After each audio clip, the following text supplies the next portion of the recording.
লখিমপুৰৰ বিধায়ক মানৱ ডেকাই আনিছে ভাল খবৰ নতুন ৰূপেৰে মুকলিৰ বাবে সাজু হৈ উঠিছে লখিমপুৰ জিলা পুথিভঁৰাল নতুন প্ৰযুক্তি সংযোগেৰে আটক ধুনিয়াকৈ নিৰ্মাণ কৰা হৈছে প্ৰেক্ষাগৃহ অহা ছেপ্টেম্বৰত ৰাইজৰ বাবে মুকলি কৰা হ'ব জিলা পুথিভঁৰাল লখিমপুৰ জিলাৰ অন্যতম সম্পদ জিলা পুথিভঁৰালে ক্ৰমশঃ পাইছে নতুন ৰূপ দীৰ্ঘদিন ধৰি পুনৰ নিৰ্মাণৰ কাম কৰি থকা এই পুথিভঁৰালটো এতিয়া মুকলিৰ বাবে সাজু হৈ উঠিছে নতুন কি প্ৰযুক্তিৰে সজাই তোলা হৈছে পুথিভঁৰালটো আন্তঃৰাষ্ট্ৰীয় মানদণ্ডৰে বিশ্বমানৰ সা সুবিধাৰ সৈতে সম্পূৰ্ণ বাতানুকূল সম্পূৰ্ণ শব্দ প্ৰতিৰোধী প্ৰযুক্তিৰে দিয়া হৈছে নৱৰূপ সংযোজন কৰা হৈছে অত্যাধুনিক আৰ্ট গেলাৰী জিলাখনৰ মাজমজিয়াত থকা এই পুথিভঁৰালটো অতি জৰাজীৰ্ণ অৱস্থাত দীৰ্ঘদিন ধৰি পৰি আছিল কিন্তু বিধায়ক হিচাপে দায়িত্ব গ্ৰহণ কৰিয়েই মানৱ ডেকাই ইয়াক নতুনকৈ নিৰ্মাণ কৰাৰ দায়িত্ব লয়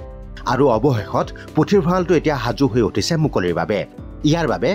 নিশ্চয়কৈ মানৱ ডেকা ধন্যবাদৰ পাত্ৰ নিউজ ডেস্ক NZ নিউজ